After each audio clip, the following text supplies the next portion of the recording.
la clase. Después les mando el video y la clase al grupo, ¿bien?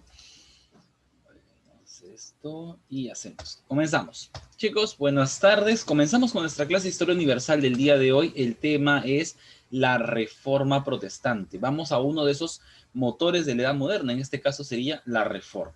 ¿Qué es la Reforma? ¿A qué le llamamos Reforma Protestante? Muy bien, atención por favor, porque esto les va a sacudir la cabeza a más de uno, porque tiene que ver mucho con la iglesia, ¿ya? Así que bastante atención. Chicos, la Reforma Protestante fue una gran revolución religiosa que rompió la unidad cristiana en Europa Occidental y creó al lado de la Iglesia Católica Romana otras confesiones cristianas conocidas con el nombre genérico de iglesias protestantes. Lo que vamos a aprender el día de hoy es de dónde surgen las iglesias que el día de hoy llamamos iglesias evangélicas. Yo creo que ahora se distingue mucho en la época actual dos tipos de iglesias. La iglesia católica y las iglesias cristianas evangélicas, ¿verdad? Pero la gran pregunta es, ¿de dónde surgen esas iglesias evangélicas? Que ahora hay muchas denominaciones, pero ojo que cuando yo me refiero a iglesias cristianas evangélicas, me refiero a las que tienen una misma base doctrinal, ¿ya? No vayan a pensar que hoy día les voy a hablar de otras religiones, como mormones, testigos de Jehová. No voy a hablar de eso. Voy a hablar simplemente de iglesias que tienen una misma base doctrinal y que surgen históricamente a raíz de esta reforma. Bien, que prácticamente divide a la Iglesia Católica, la divide en dos. Ese es el llamado cisma de Occidente. Un cisma es cuando una iglesia se parte. En este caso, cisma de Occidente, porque la Iglesia Católica en el año 1500 se termina dividiendo, dando nacimiento a múltiples iglesias, pero todas ellas se les ha agrupado con el nombre genérico típico de iglesia protestante. ¿Qué provocó esto? A ver, o sea, no es que había alguien que estaba ocioso y no tenía nada que hacer y dijo, vamos a dividir la iglesia. No, ha habido causas. Vamos a ver cuáles fueron las causas. Chicos, obviamente si alguno de ustedes o asiste a una parroquia o una iglesia católica, esto los sacerdotes no te lo van a contar. Pero si tú lees un libro de historia, ahí sí va a aparecer esta información que seguramente pues no la sabías. ¿Qué causas provocaron la reforma? Vámonos hasta la Edad Media, ¿ya? Nos vamos a ir hasta la Edad Media. En la Edad Media ya sabemos que la iglesia tenía gran poder. Vimos hace unas clases atrás que la iglesia en la Edad Media controlaba la vida, no el pensamiento de las personas. Bien, entonces desde fines de la Edad Media existía en ciertas capas de la sociedad un profundo malestar por la situación de la iglesia. ¿Por qué? Porque la iglesia católica está dividida en dos partes. En el alto clero, que son el papa, los obispos, los arzobispos, ¿no? Que tienen altos cargos, ¿no? Y que viven en mansiones, con lujos, con riquezas. Esa es la realidad, así vivían, ¿ya?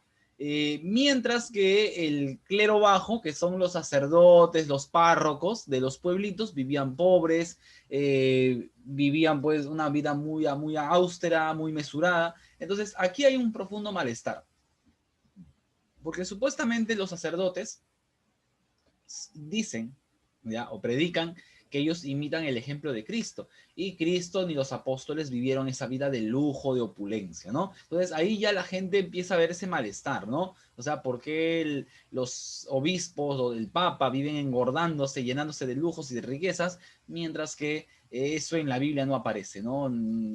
Ese es un hecho. El clero tenía una escasa formación, ¿no? El clero tenía una... O sea, ¿qué quiere decir? Que los sacerdotes, escuchen por favor esto, los sacerdotes casi no conocían la Biblia, casi no la conocían. ¿Por qué?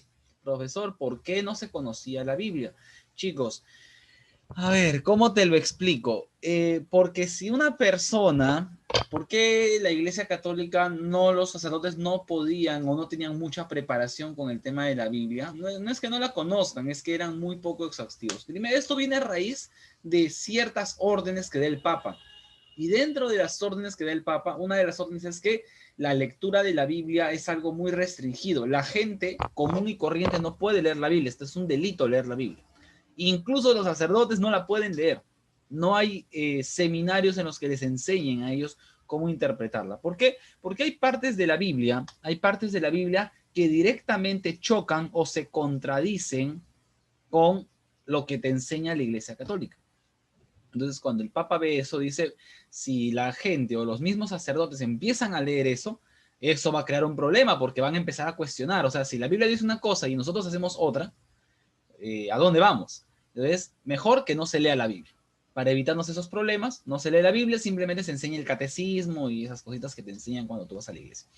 Bien, entonces ahí tenemos un gran problema, muy escasa formación. Hay sacerdotes que casi no conocen en sí de qué trata la Biblia. La Biblia es un libro, de verdad, chicos, muy amplio y trata de muchos temas muy importantes. Si la lees con detenimiento, los 66 libros. La Biblia tiene 66 libros, divididos en dos partes. ¿Ya? Otra cosa más que provoca la reforma, los cargos eclesiásticos se vendían. O sea, ¿qué quiere decir? Tú no eras obispo porque Dios te llamó a la vida religiosa. Tú eras obispo porque agarraste un montón de dinero y le dijiste al Papa, ¿sabes qué, Papa? Véndeme el cargo de obispo. ¿Por qué? Los obispos, los arzobispos gozaban de muchos privilegios y de muchos lujos, como ya les dije. Entonces, había mucha gente que estaba dispuesta a pagar dinero para tener esos cargos. Y el Papa, ni corto ni perezoso, el Papa que quería dinero, les vendía esos cargos, ¿no? Entonces, los cargos eclesiásticos se empezaban a vender. Muchos compradores no tenían ni siquiera vocación religiosa. A muchos que pagaban, entonces, si tú pagas por un cargo de religioso, ¿tú crees que en verdad esas personas tenían vocación de servir a Dios? No, simplemente lo hacían por puro interés. Solo buscaban un beneficio económico, ¿no? 1515, el Papa León X ordenó predicar nuevas indulgencias para sufragar la construcción de San Pedro del Vaticano. Las indulgencias, ya saben, ahorita les voy a hablar de qué diantres eran las indulgencias. A ver, te lo explico. Te lo explico de esta manera, ¿ya? Escuchen por favor con atención.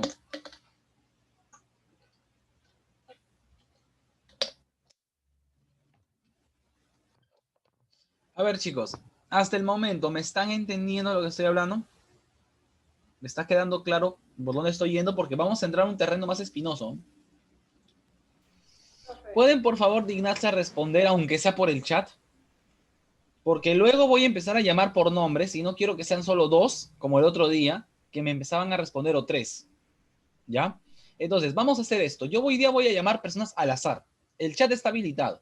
Si alguien no me responde por el chat ni por el audio, yo lo voy a considerar como inasistencia y va a tener puntos menos para el examen que se viene. Así que les voy avisando desde ahorita que no se hagan los graciosos, que no me paguen la cámara y dónde sabe Dios dónde estarán ustedes. Mejor vayan contestando desde ahorita, por favor. ¿Ya? Un ratito, chicos, un ratito me está llamando mi Julia. Mi Julia, buenas tardes.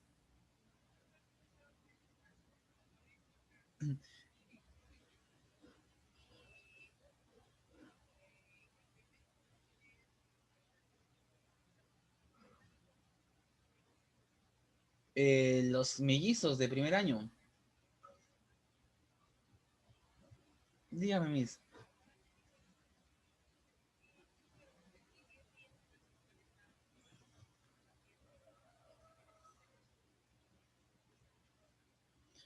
Ya.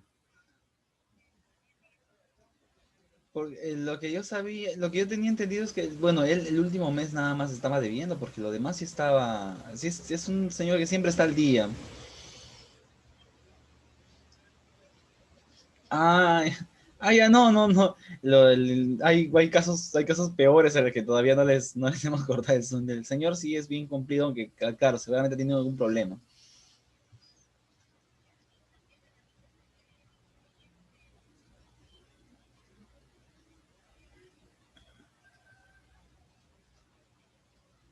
Habían, al comienzo de año, habían papás que dejaron sus listas y que estaban guardadas en el salón y ahí se quedaron cuando empezó todo, de la pandemia y nos sacaron del colegio y desde ahí ya no hemos podido regresar. Entonces, los útiles de mi salón todavía siguen guardados ahí, en el salón de primer año.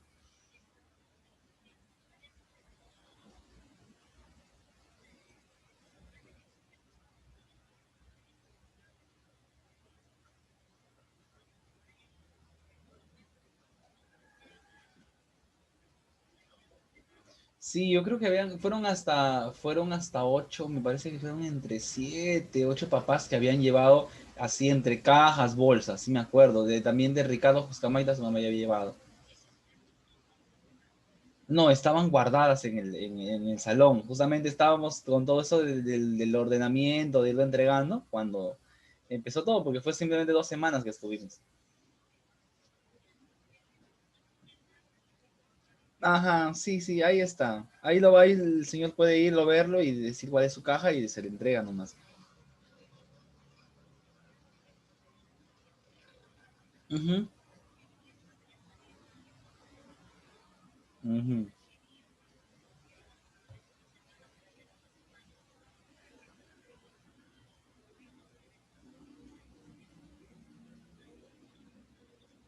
Claro, ojalá que hayan puesto su nombre porque eso se indicó, pero hay papás que llevan a caja y lo dejan ahí, ni siquiera, ni siquiera. Sí, hay que preguntarle al señor también si lo ha dejado y nomás fácilmente lo vamos a reconocer cuál es su lista.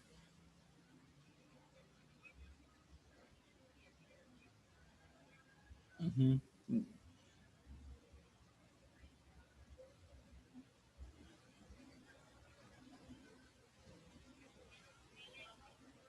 ujú, ya,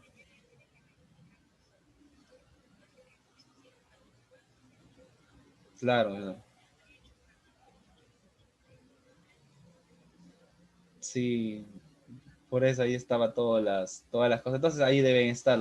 Yo también justamente por eso ya no toqué el tema porque lo consideré más seguro que esté todo ahí guardado, ¿no? Pero ahora si los papás quieren que se les devuelva los útiles, normal, también se va y se lo abre nada más y se les entrega.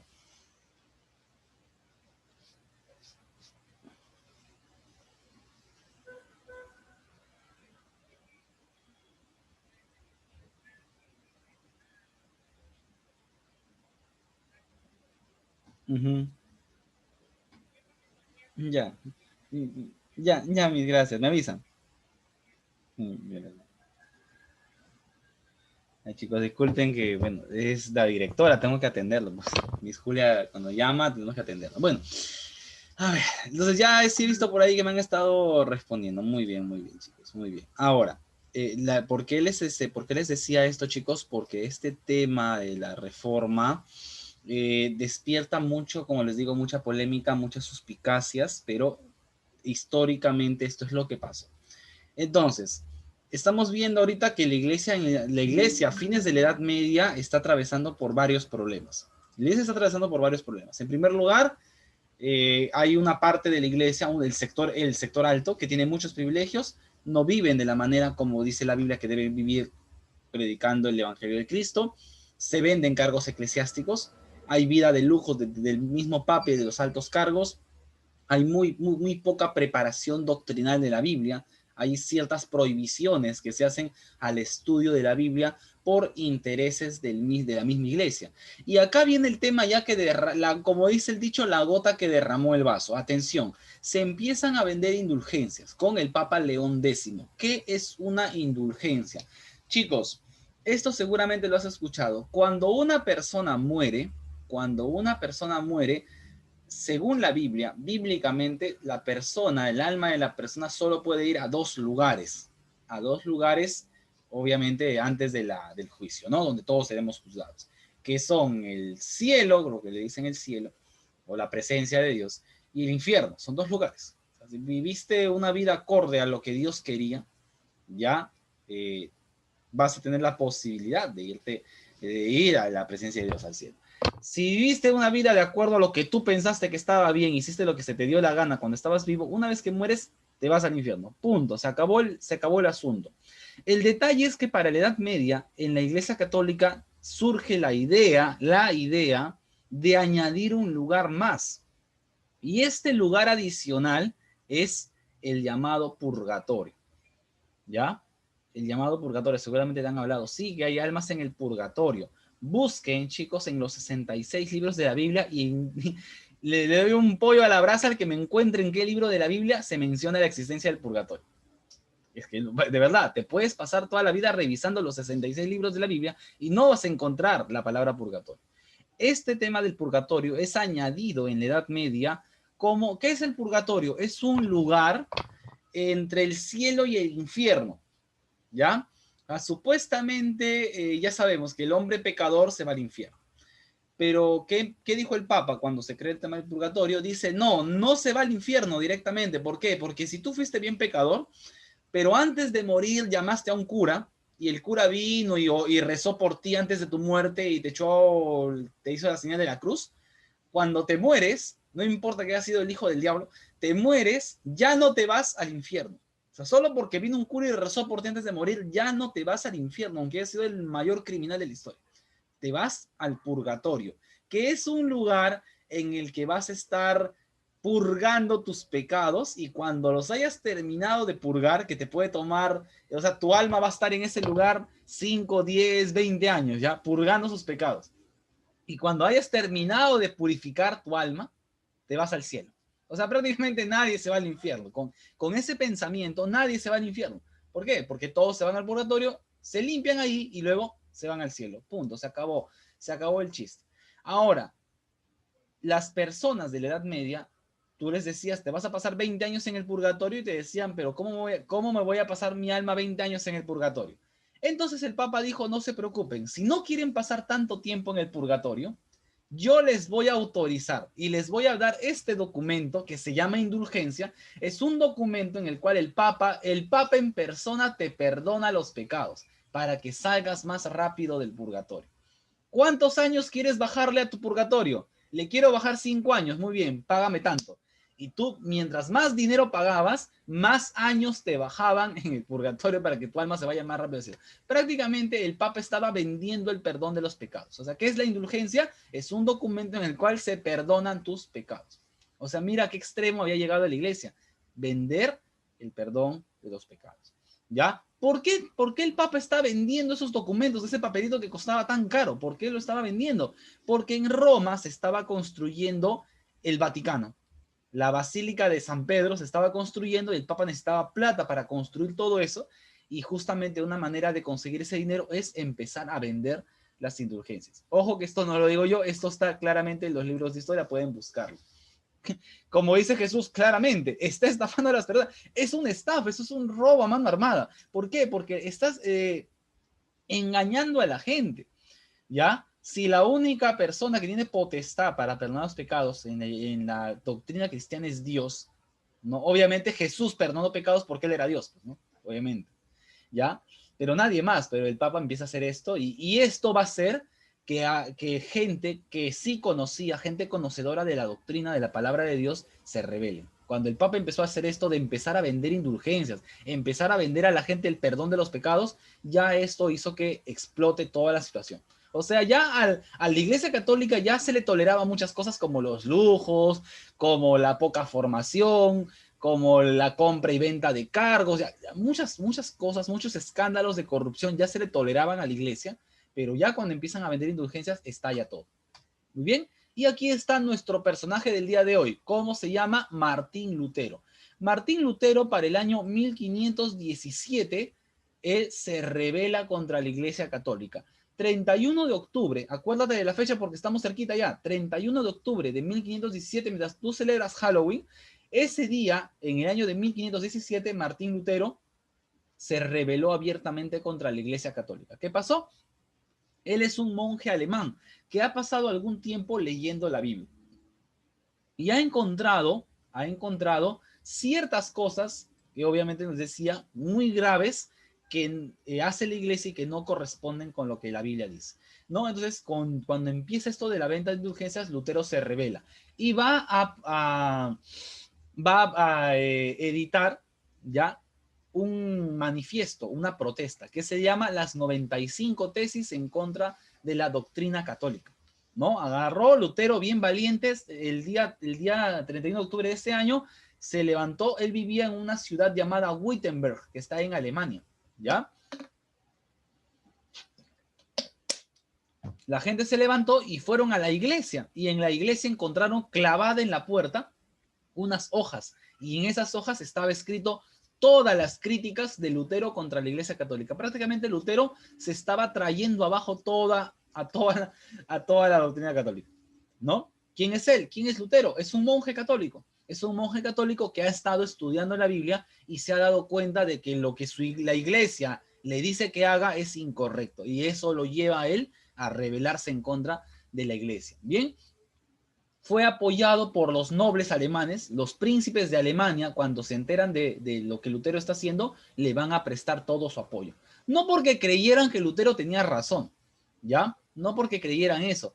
El tema es, chicos, que para la Edad Media y Edad Moderna, el Papa, ustedes tienen que pensar, chicos, el Papa que ustedes ven ahora, el Papa Francisco, que sale en el Papamóvil, eso, no es igual al Papa de la Edad Media. El Papa en la Edad Media se parecía más a un señor feudal que al Papa que tú conoces ahora.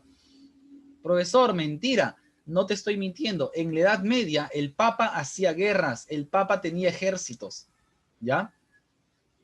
¿Te das cuenta? Hay varios papas que murieron asesinados cuando los ejércitos enemigos invadieron sus lugares. Eran como señores feudales, declaraban la guerra, firmaban la paz. Si tú querías ser rey o querías ser un príncipe, era el papa el que te coronaba, el papa era el que te nombraba rey. Entonces muchos príncipes de Alemania quieren liberarse del papa, quieren salir, quieren zafarse de ese poder, ¿no? Y están buscando la oportunidad de liberarse de ese dominio que el papa tiene sobre ellos, ¿no? Y cuando Lutero empieza con esta revuelta, ¿qué hacen los príncipes? Ven una oportunidad. Si la iglesia está inestable, ellos van a poder liberarse de ese dominio que tiene el Papa sobre ellos. Entonces, los príncipes alemanes apoyan a Lutero, porque creían que Lutero tenía razón. Si Lutero tenía o no tenía razón, eso no les interesaba.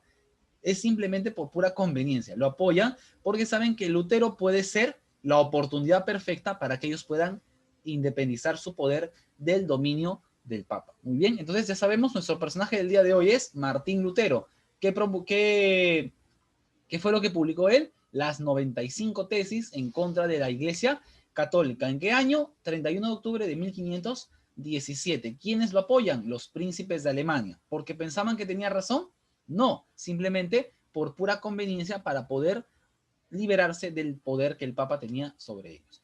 Origen, ya sabemos, aquí está, un monje agustino llamado Martín Lutero. Lutero denuncia públicamente la estafa que está haciendo el Papa al vender indulgencias. Él dice, las indulgencias no sirven para salvar pecados, las indulgencias no perdonan a nadie. Claramente Lutero se está enfrentando directamente al Papa, ¿no? Se está enfrentando al Papa, ¿no? Lutero denuncia la venta de indulgencias que el Papa León X había estado vendiendo para pagar los gastos de la construcción de la Basílica de San Pedro.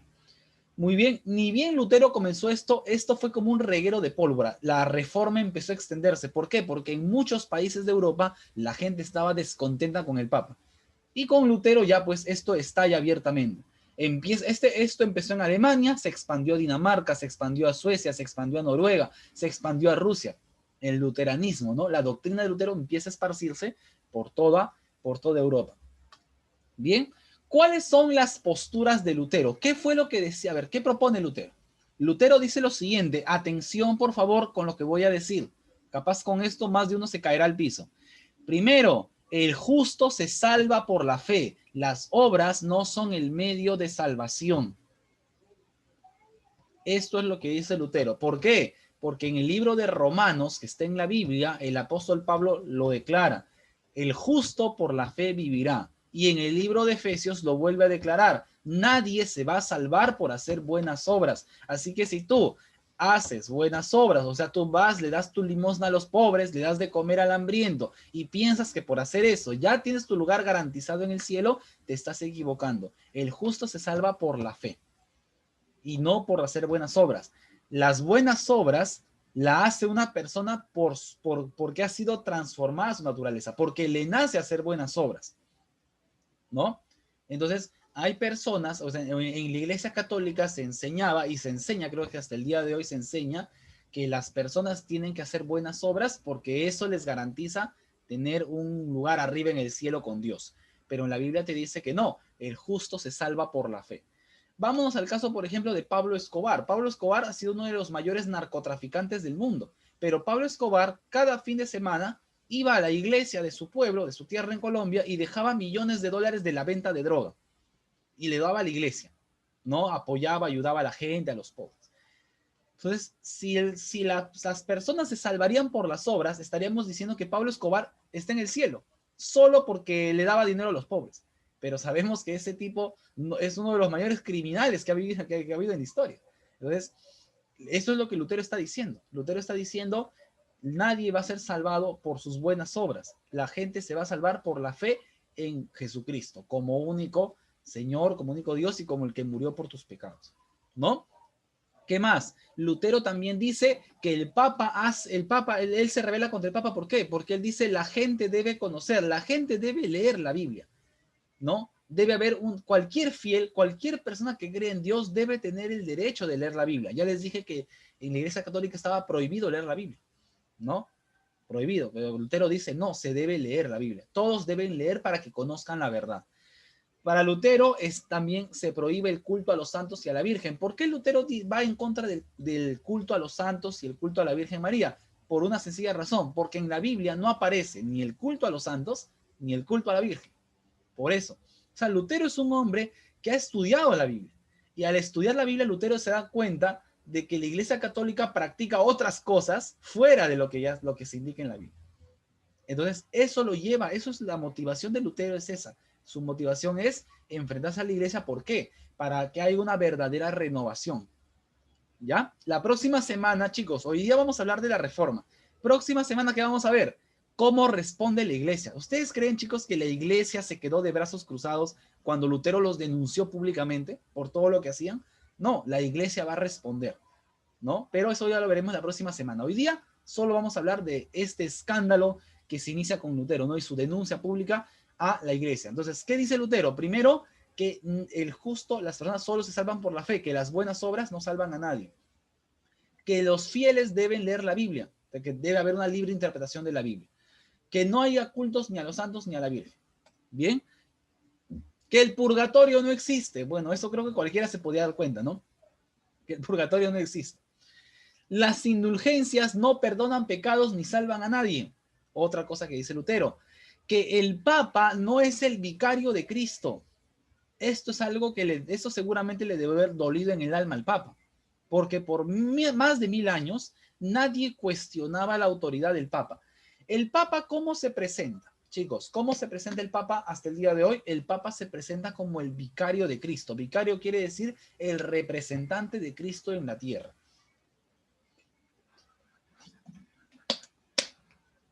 Pero si nosotros nos apegamos al texto bíblico y nos vamos a la Biblia, en la Biblia cuando Jesús se va a ir al cielo, él dice, yo les voy a enviar a mi representante, al que les va a enseñar por mí, el que los va a acompañar siempre. ¿Se refería Jesús al Papa? No, Jesús se refería al Espíritu Santo.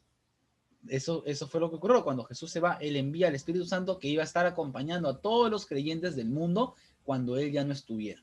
Sin embargo, el Papa se presenta a sí mismo como el representante o el vicario de Cristo. Por esa razón es que Lutero se le enfrenta y Lutero le dice que el Papa no tiene la autoridad de presentarse como el representante de Cristo, porque no lo es, sino que el representante es en realidad el Espíritu Santo, la tercera persona de la Trinidad. Bien.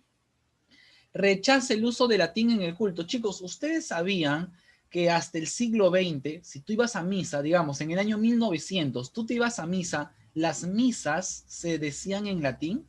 O sea, y el cura no te veía. El cura se paraba de espaldas a la gente y de espaldas el cura hablaba en la misa y te hablaba en latín, no en español. No en español. Todas las misas eran en latín. ¿Por qué? Porque el Papa había ordenado que todas las misas sean en latín, en el idioma de los romanos. Lutero dice, ¿por qué? ¿Por qué? ¿Por qué la misa se debe decir en latín? ¿Por qué las Biblias están escritas en latín? ¿Por qué no se puede traducir? Y Lutero va a ser un hombre que primero va a decir que las misas o el culto debe ser hecho en el idioma nacional. O sea, que todos los países tengan la libertad de hacer sus reuniones en su idioma, no en el idioma que el Papa quiere, ¿no? Al mismo tiempo, Lutero será el primer hombre en traducir una Biblia de latín a otro idioma. Ya sabemos que el Papa había prohibido que se traduzca la Biblia de latín. Lutero lo hace.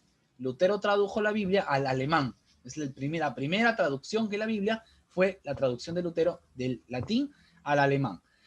¿Qué pasó luego de que Lutero empezó con todo esto? Inmediatamente el Papa le solicita que se retracte. El Papa le manda un documento a Lutero. Le dice, Lutero, retráctate, di que todo lo que has dicho es mentira y te perdono. Lutero, ¿qué hizo? Agarró el documento del Papa y públicamente lo quemó. O sea, declarándose en una rebeldía total. Estaba desatado Lutero. Inmediatamente el Papa lo excomulgó y ya sabemos que la excomunión era simplemente separarte de cualquier comunidad cristiana en Europa. Te quedabas proscrito, ¿no? A Lutero no le importó que lo excomulguen, aunque era un castigo muy grave, no le importó que lo excomulguen. También quemó el acta de la excomunión. O sea, Lutero estaba totalmente rebelado, ¿no? Inmediatamente en Alemania, los alemanes empezaron a aceptar las doctrinas y las ideas de Lutero. Y el luteranismo se empieza a expandir por toda Alemania, 1521. Bien, comienza a haber dieta de Worms. El Papa va a citar a Lutero a una asamblea en la ciudad de Worms para exigirle que se retracte, ¿no? Con el Papa, ¿quiénes están? Al Papa lo está apoyando Carlos V. ¿Se acuerdan de Carlos V, de nuestro rey, el que formó el virreinato del Perú? Carlos V es ultracatólico y Carlos V defiende a muerte al Papa. Entonces, Carlos V está con el Papa y también está presente en esa reunión, ¿no? Para oponerse a Lutero. Pero sin embargo, ya vemos que Lutero no está solo. A Lutero, ¿quiénes lo apoyan? Los príncipes de Alemania. Los príncipes de Alemania. ¿Por qué lo apoyan? Ya les dije. ¿Lo apoyan porque creen en él? No, simplemente para liberarse del poder del Papa y al mismo tiempo liberarse de Carlos V. Porque en ese tiempo Carlos V dominaba Alemania. Y a los príncipes no les gustaba que el rey de España los domine a ellos. Entonces, vemos acá cómo se empiezan a mover las fichas. La reforma en el resto de Europa, en varios países de Europa, chicos, empiezan a aparecer otros reformadores. En Suiza, Ulrico Zwinglio, otro reformador que tiene ideas parecidas a las de Lutero. Juan Calvino en Francia también se rebelan. Enrique VIII en Inglaterra, ¿no? El rey Enrique VIII. La reforma de Zwinglio en Suiza, ¿no? Condena las imágenes y los templos, valora la predicación ambulante y dice que el hombre nace predispuesto a la bondad. El calvinismo, una de las doctrinas más importantes. Juan Calvino pasó en Francia y se expandió por todos los demás países. Se expandió por Suiza, Escocia, Holanda e Inglaterra. ¿Qué decía Juan Calvino? Juan Calvino, chicos, es incluso más profundo que Lutero. Más profundo que Lutero fue Calvino incluso. Dice que el hombre nace predestinado a la salvación o a la condenación. Toda la actividad humana es bien vista por Dios. Eso favorece el capitalismo.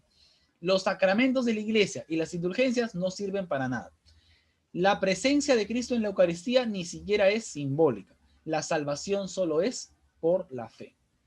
Anglicanismo. El rey Enrique VIII de Inglaterra se rebela y forma su propia iglesia, la iglesia anglicana, donde ya el líder no es el Papa, el líder será el mismo rey de Inglaterra, ¿no? Confisca los bienes de la iglesia y se abolió el celibato.